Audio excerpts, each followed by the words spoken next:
सारी जो पलायन है वो 90 के दशक का है। 2005 के बाद से कोई पलायन बिहार से नहीं हुआ है। क्या बात करते हैं साहब, मतलब हमारे साथ के पढ़ने वाले मतलब सैकड़ों लाखों हजारों जो स्टूडेंट हैं जो 90 के बाद पैदा हुए हैं, क्या उनको पलायन नहीं करना पड़ा है? सिद्धार्थ बिहार आकर के बुद्ध हो गए, ठीक है, मोहनदास बिहार आकर के गांधी हो गए, 1907 में पटना यूनिवर्सिटी बनी, एक से एक जो है यहाँ जो है लोग पढ़ने लिखने के लिए आए। उससे भी इतिहास में जाइएगा तो नालंदा विश्वविद्यालय था, लेकिन आज नहीं कोई आ रहा है। ये जो परिस्थिति है, ये परिस्थिति को हमको बदलना पड़ेगा। इसीलिए इस यात्रा में हम लोग एक नारा लगा रहे हैं, सबको शिक्षा सबको काम, हर बिहारी को बराबर का आत्मसम्मान, यह हमारा मूल उद्देश्य। 5 साल पहले चुनाव हुआ कोविड के बीच में, और कोविड का बहाना करके जो है 1.5 लाख लोगों को नियुक्ति पत्र नहीं दी गई। उनका मेडिकल हो गया था, उनका सारा एग्जाम हो गया, उनका फिजिकल हो गया, फिर 5 साल के बाद जो है चुनाव हो रहा है, लेकिन उनको नियुक्ति पत्र नहीं मिली है। ये जो बाइनरी बनाई जाती है, यही तो दिक्कत है ना। जनता के सवाल चुनाव से क्यों गायब है? आपके अलावा क्या राहुल गांधी भी इस यात्रा में कहीं?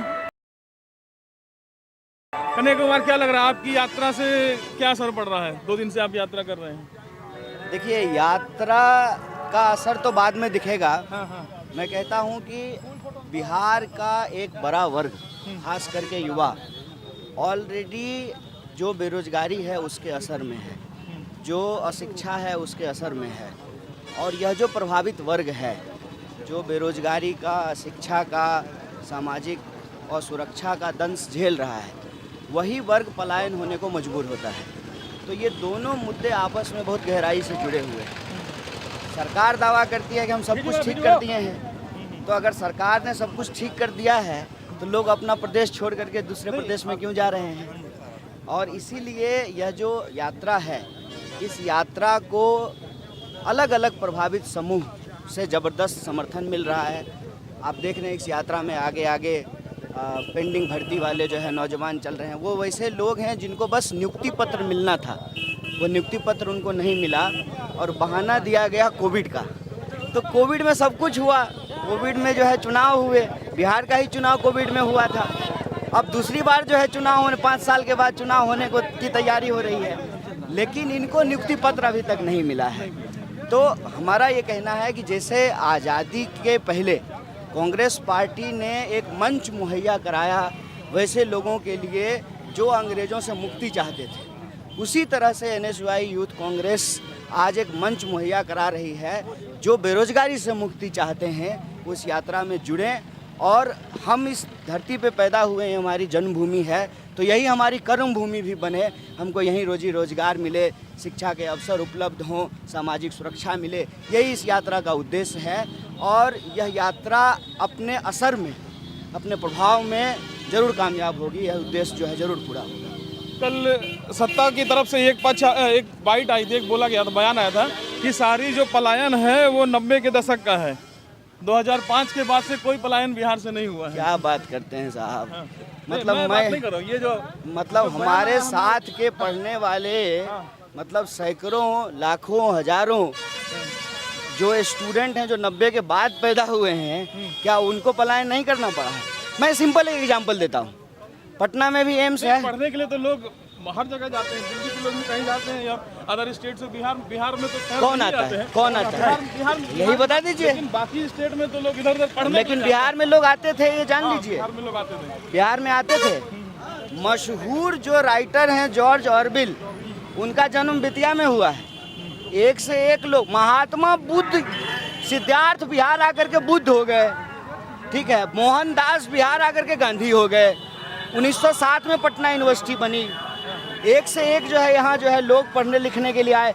उससे भी इतिहास में जाइएगा तो नालंदा विश्वविद्यालय था, लेकिन आज नहीं कोई आ रहा है। आज कोई पंजाब का लोग आपके खेत में धान काटने नहीं आ रहा है, कोई हरियाणा का लोग जो है आपके जो है गेहूं की दमाही करने के लिए नहीं आ रहा है। और सिर्फ पढ़ने की बात नहीं है, पढ़ने के लिए, इलाज के लिए, सामाजिक सुरक्षा के लिए, अगर आपके पास विकल्प हो कि आपको दिल्ली में रहना है और बिहार में रहना है, तो आप दिल्ली में रहना चूज करेंगे।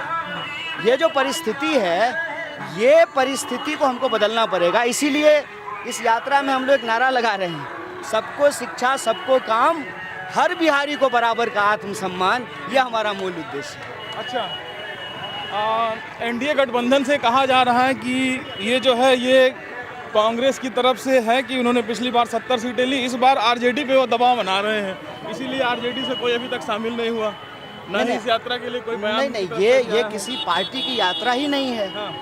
ये यात्रा मूल रूप से बिहार के नौजवानों की यात्रा है, विद्यार्थियों की यात्रा है, जिसको कांग्रेस पार्टी का स्टूडेंट विंग और यूथ विंग जो है वो कोऑर्डिनेट कर रहा है।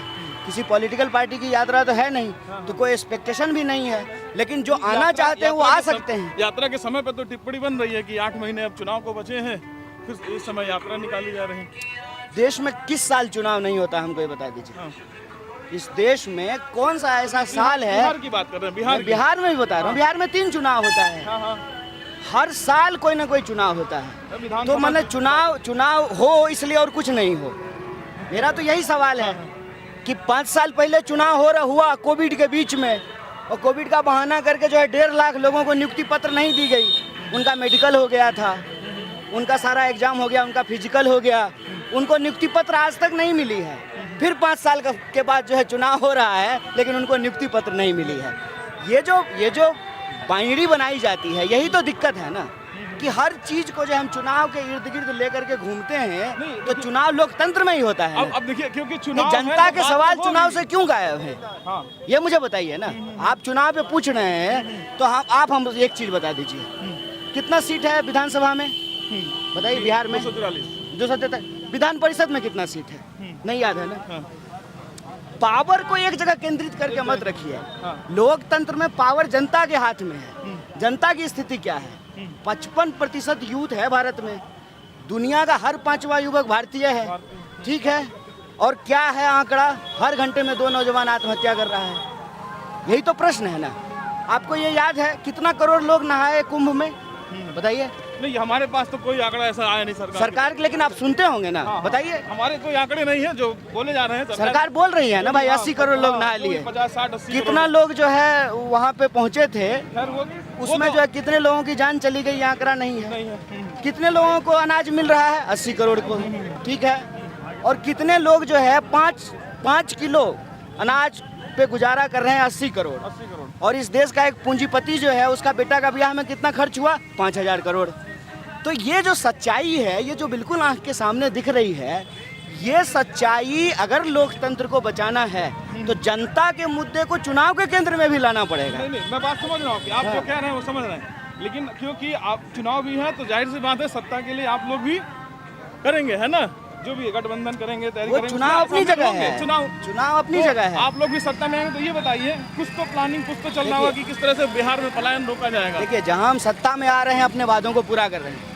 नहीं, कुछ तो आज तेलंगाना की घोषणा है कि वहां पे ओबीसी रिजर्वेशन के कैप को बढ़ा दिया गया है। ये वादा जो है चुनाव के वक्त किए थे, आज ही तेलंगाना में ये वादा पूरा किया गया है। हम चाहते हैं कि जो सकारात्मक मुद्दे हैं, लोगों से जुड़े हुए जो मुद्दे हैं, पहले तो राजनीति के विमर्श के केंद्र में आए, फिर उसको पूरा करने के लिए जो है जो व्यवहारिक हो सके वैसी एक योजना बनाई जाए। जैसे आप पिछले लोकसभा चुनाव की बात करेंगे तो कांग्रेस पार्टी भर्ती विधान लेकर के आई। अब भर्ती विधान लाने का मतलब ही है कि हमने पेपर लीक के इशूज को संवेदनशीलता से पकड़ा कि पेपर लीक के चलते लाखों नौजवानों का भविष्य अंधकार में जा रहा है। पेपर लीक को रोकने के लिए एक ठोस कानूनी कार्रवाई की ज़रूरत है कि जो लोग इसमें इन्वॉल्व हों उनको जो है कड़ी कार्रवाई के तहत जो है उनको पनिशमेंट किया जाए। और जब फ्री एंड फेयर एग्ज़ाम होगा तो जितनी रिक्त भर्तियां हैं उनको पूरा किया जाए। 10 लाख पोस्ट तो सेंट्रल गवर्नमेंट का खाली है, 10 लाख। उसी तरह से हर राज्य में जो है पेंडिंग भर्ती है उसको इम्प्लीमेंट कीजिए। उसके अलावे भी अगर लोगों को रोजगार नहीं मिलेगा तो कांग्रेस पार्टी अप्रेंटिस योजना लेकर के आई। अप्रेंटिस योजना में कांग्रेस पार्टी ने कहा कि हम हर बेरोजगार के लिए या तो रोजगार नहीं तो बेरोजगारी भत्ता जो है ना, मिनिमम अप्रेंटिस योजना के तहत उसको जो है हम इम्प्लीमेंट करने की गारंटी करेंगे।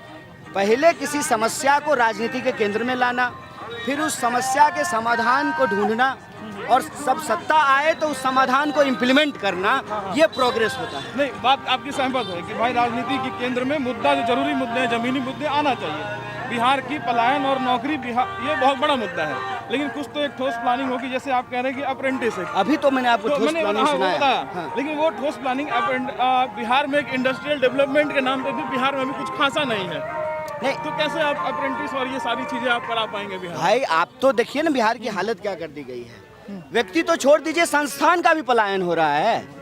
मक्का अनुसंधान केंद्र जो है वो बिहार से चला गया, और जबकि इतने मंत्री बैठे हुए हैं केंद्र सरकार में बिहार से, वो कुछ क्यों नहीं बोल रहे हैं? 40 सांसद है बिहार का, वो लोग क्यों नहीं बोल रहे हैं? तो इस पर जब तक हम आवाज़ नहीं उठाएंगे, एक बात कही जाती है, कहावत कहा जाता है, जब तक आप रोएंगे नहीं तब तक माँ को भी नहीं पता चलता है कि आपको भूख लगी हुई है। तो उसको रेज करना पड़ेगा, उसको उठाना पड़ेगा।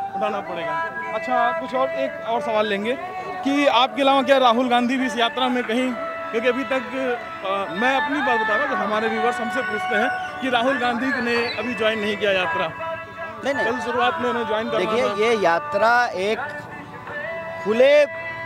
खुली सड़क पर, ठीक है ना, लोग जो है इस यात्रा में चल रहे हैं। तो ये यात्रा बिहार के युवाओं की यात्रा है। अच्छा। और राहुल जी हमेशा युवाओं के मुद्दे को, किसानों के मुद्दे को, महिलाओं के मुद्दों को, दलित, पिछड़े, गरीब लोगों के मुद्दों को बहुत प्रमुखता से उठाते हैं। स्वाभाविक रूप से वो भी आ सकते हैं, उनका भी आना बन सकता है, लेकिन अभी इस तरह का कोई कार्यक्रम तय नहीं होगा।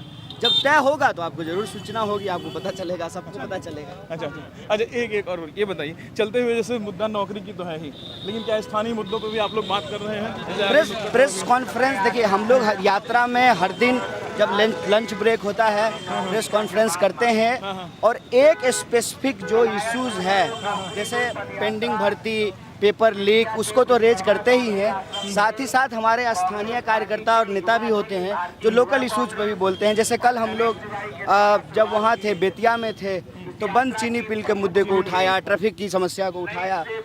तो जो लोग आकर के सबमिशन दे रहे हैं, आवेदन दे रहे हैं, एप्लीकेशन दे रहे हैं, उसको भी हम लोग साथ साथ रेज करते चल रहे हैं। बहुत बहुत शुक्रिया कन्हैया जी समय देने के लिए। तो कन्हैया कुमार थे, और पलायन रोको पलायन रोको नौकरी दो यात्रा में कन्हैया कुमार चल रहे हैं। ये बेतिया से शुरू हुआ है और जाना है इनको पटना 14 अप्रैल तक। आपको वहाँ इस यात्रा की पल पल खबरें आप तक पहुँचा रहे हैं। मैं हूँ ब्रिजेंद्र कुमार, धन्यवाद।